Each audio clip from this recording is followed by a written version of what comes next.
Bismillahirrahmanirrahim. Assalamualaikum warahmatullahi wabarakatuh. Selamat sore, salam sejahtera bagi kita semua. Pada hari ini kami akan melaporkan beberapa hal terkait dengan kinerja gugus tugas percepatan penanganan COVID-19 di bidang kesehatan, tentunya mengkoordinasikan seluruh kapasitas yang dimiliki, baik di provinsi sampai ke kabupaten kota, agar percepatan penanganan COVID-19 ini bisa terarah dan fokus dalam rangka membendung penyebaran COVID-19 sesuai dengan arahan Gubernur Sumatera Utara. Saudara-saudara masyarakat Sumatera Utara sekalian, upaya untuk menemukan kasus positif masih terus kita lakukan. Di antaranya dengan dilakukan pemeriksaan sampel yang masif, serta dilakukan kontak tracing secara agresif, serta isolasi yang harus kita lakukan manakala kita mendapatkan saudara kita yang positif COVID-19. Kemudian kita juga menginginkan adanya perubahan perilaku pada masyarakat dalam rangka untuk mendapatkan layanan konsultasi medis. Telah ada teknologi yang bisa kita gunakan bersama, sehingga kita bisa melaksanakan konsultasi medis dengan cepat, tidak kita tunda-tunda. Juga tanpa harus melaksanakan kunjungan ke rumah sakit. Sudah barang tentu ini akan lebih menguntungkan, karena juga akan mengurangi kemungkinan terjadinya resiko tertular penyakit ini. Pada saat kita dalam perjalanan menuju rumah sakit atau pada saat menunggu saat konsultasi medis di rumah sakit, silakan menggunakan layanan telemedicine yang telah tersedia di beberapa tempat. Selanjutnya, pemerintah menyadari bahwa upaya untuk menghentikan pandemi COVID-19 ini harus berbasis pada komunitas. Oleh karena itu, komunikasi dengan semua pihak harus kita laksanakan dengan efektif untuk suatu pemahaman yang sama, detail dan mampu dilaksanakan oleh masyarakat, baik serta transparan. Ini menjadi penting. Sebagai contoh, kebijakan klaster isolasi yang dilaksanakan oleh pemerintah Kota Medan hendaknya dimaknai oleh semua masyarakat melalui tokoh-tokoh panutan yang ada di masyarakat, baik tokoh agama, tokoh adat, dan sebagainya, agar betul-betul dipahami oleh masyarakat sebagai upaya untuk memutus rantai penularannya. Ini yang menjadi penting, sehingga klaster isolasi adalah kebutuhan masyarakat, bukan hanya kebutuhan pemerintah, yang kemudian harus dikontrol dengan ketat oleh aparat hukum dan aparat negara. Sehingga bukan hanya untuk menjalankan klaster isolasi, tetapi menjadi kesadaran yang tumbuh di dalam masyarakat sendiri, yang berdisiplin dengan suatu keyakinan yang kuat untuk menghadapi pandemi COVID-19 ini. Disadari bahwa dampak dari upaya untuk memutuskan rantai penularan ini tentunya akan memberikan dampak yang tidak baik bagi saudara-saudara kita. Di antaranya ada yang kemudian terpaksa harus kehilangan pekerjaan, terpaksa harus kemudian tidak bisa mendapatkan penghasilan yang biasanya rutin didapatkan tiap hari. Oleh karena itu, inilah bagian dari upaya kita secara keseluruhan, karena peran masyarakat sangat besar dalam kaitan ini. Diperlukan toleransi yang luar biasa, diperlukan gotong royong yang tidak terputus agar semuanya bisa kita laksanakan dengan baik. Pemerintah akan bekerja keras untuk memastikan bahwa respon ini bisa berjalan dengan lebih cepat lagi. Dengan segera akan mendistribusikan jejaring pengaman sosial agar bisa lebih melindungi masyarakat yang membutuhkan. Oleh karena itu, kita harus mematuhi ini dan merasakan ini sebagai kepentingan kita. Tokoh-tokoh panutan masyarakat merupakan kunci di dalam kaitan merubah perilaku ini. Tokoh masyarakat, panutan di masyarakat itu di dalam struktur yang terkecil adalah kepala keluarga. Oleh karena itu, peran kepala keluarga untuk mendisiplinkan dan merubah perilaku sehat bagi anggota keluarganya adalah dasar dari segala-galanya.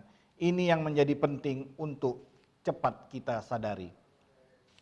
Saudara-saudara sekalian, apa yang harus dilakukan dalam kaitan mencegah COVID-19 ini adalah sesuatu yang bisa kita kerjakan. Kita pasti bisa mengerjakan karena diantaranya adalah membiasakan diri dengan mencuci tangan dengan menggunakan sabun dan air yang mengalir. Ini penting karena ini menjadi kunci untuk membunuh, merusak dan mematikan virus yang banyak mencemari tangan-tangan kita. Karena inilah cara yang paling banyak terjadi penularan akibat hantaran tidak langsung, mungkin kita bisa melindungi diri sendiri dengan menggunakan masker untuk mencegah droplet langsung. tetapi cemaran pada benda di sekitar kita yang kemudian tidak sadar kita pegang, dan kemudian kita gunakan tangan yang tercemar ini untuk memanipulasi mulut, hidung, mata, maka penularan ini akan menjadi sangat efektif. Beberapa pengamatan mengatakan bahwa seseorang yang membawa virus, seseorang yang di dalam tubuhnya terdapat virus dan tidak menggunakan masker, maka orang di sekitarnya memiliki peluang tertular bisa sampai 75%. Karena percikan ludah dia, droplet dia akan mengenai semua benda. Namun manakala dia menggunakan masker, bisa ditekan sampai dengan 5%. Inilah gunanya mencuci tangan menjadi penting, karena kita tidak pernah tahu siapa yang terkena droplet secara langsung. Secara langsung bisa kita hindari dengan menjaga jarak aman pada jarak 1 hingga 2 meter. Tetapi sekali lagi bahwa bukan ini satu-satunya cara untuk melindungi, manakala kemudian physical distancing tidak diikuti dengan mencuci tangan, tidak diikuti dengan menggunakan masker. Oleh karena itu, gunakan masker saat keluar dari rumah. Batasi waktunya jika memang terpaksa harus keluar rumah. Hindari kerumunan orang yang cukup banyak. Hindari berdesak-desakan di kendaraan umum yang penuh sesak. Secepatnya apabila sudah selesai, segera kembali ke rumah. Lepaskan masker, cuci tangan dengan sabun dengan air yang mengalir, serta gunakan masker yang baru. Saudara-saudara sekalian, dari hasil penelitian diketahui bahwa saat ini sebagian besar tipe virus corona yang ditemukan di dunia terdapat 3 tipe berbeda. Para peneliti menyebutnya sebagai S, G, dan V. Sementara di Indonesia, tipe virus corona yang menyebar tidak termasuk dalam tipe tersebut. Di luar 3 tipe itu ada yang disebut dengan tipe lain atau tipe yang belum teridentifikasi. Saat ini para peneliti terus bekerja untuk menemukan jenis dari virus corona yang ada di Indonesia, di mana hal ini erat kaitannya dalam menemukan vaksin COVID-19. Oleh karena itu, tetaplah tinggal di rumah adalah jawaban yang paling benar dan yang paling baik sembari menunggu para peneliti dan para ahli kita dapat menemukan vaksin yang tepat. Karena kita tidak pernah tahu siapa yang membawa virus di luar. Tidak bepergian adalah langkah yang tepat. Jangan mudik, ini pilihan kalau kita tidak ingin sakit. Pilihan kalau tidak ingin menyebarkan penyakit.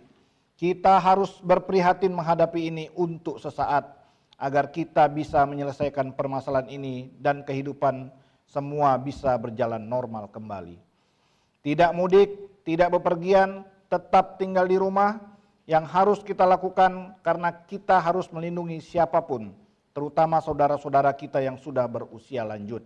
Saudara-saudara kita yang berpenyakit kronis, karena ini menjadi ancaman untuk kita semua. Hingga pada hari ini, Jumat tanggal 8 Mei tahun 2020, pukul 16.00 waktu Indonesia bagian Barat, gugus tugas percepatan penanganan COVID-19 pemerintah Provinsi Sumatera Utara mengkonfirmasi data orang yang terpapar COVID-19 di antaranya. Untuk data-data tersebut kita lihat pesan-pesan berikut ini. Saudara-saudara sekalian, hingga pada hari ini Jumat 8 Mei tahun 2020, pukul 16.00 waktu Indonesia bagian Barat, gugus tugas percepatan penanganan COVID-19 pemerintah Provinsi Sumatera Utara mengkonfirmasi data orang yang terpapar COVID di antaranya. Orang dalam pemantauan ODP berjumlah 1.436 orang. Pasien dalam pengawasan PDP berjumlah 151 orang. Pasien positif berjumlah 157 orang. Pasien sembuh 48 orang. Pasien yang meninggal dunia 16 orang. Saudara-saudara sekalian, gambaran di atas memberikan gambaran bahwa penularan di luar masih tetap terjadi. Untuk itu kita tidak dihadapkan pada pilihan yang lain selain memutuskan rantai penularan ini. Kita harus berperan semuanya. Mari kita tetap berada di rumah dan beribadah dari rumah. Majelis Ulama sudah menganjurkan pelaksanaan tarawih, tadarus, dan iktikaf sebaiknya dilakukan di rumah. Untuk itu, mari kita laksanakan bersama. Mari kita perhatikan kembali dan kita laksanakan imbauan pemerintah bahwa Ramadan bersama keluarga di rumah. Ibadah Ramadan bersama keluarga di rumah ini prinsip yang akan kita jalankan, karena resiko berada di luar rumah masih sangat sering terjadi. Mari kita gotong royong bersatu lawan COVID-19 ini dari pusat sampai ke desa hingga ke lingkungan keluarga kita. Oleh karena itu, mari kita harus mempersepsikan dengan tegas bahwa upaya terdepan di dalam menangani COVID-19 ini adalah kita, adalah keluarga kita, adalah tetangga kita, adalah lingkungan kita. Ini garda terdepan untuk memerangi COVID-19. Jangan menunggu sakit, jangan menunggu diri untuk dirawat sehingga menjadi beban untuk dokter, perawat, dan yang lainnya. Kita yang berada di depan, kita yang harus bertanggung jawab untuk mencegah ini. Oleh karena itu, mari kita selamatkan keluarga kita selamatkan tetangga kita selamatkan lingkungan kita. Kita pasti bisa lakukan ini dengan baik. Kita bisa pulihkan Sumatera Utara yang kita cintai ini. Sebab Sumatera Utara pasti bisa. Demikian, saudara-saudara sekalian, kami hanya berharap kita tetap terus berusaha, berupaya, dan tak lupa terus berdoa agar kita segera terbebas dari pandemi COVID-19 ini. Sumut lawan COVID-19, bersama kita bisa.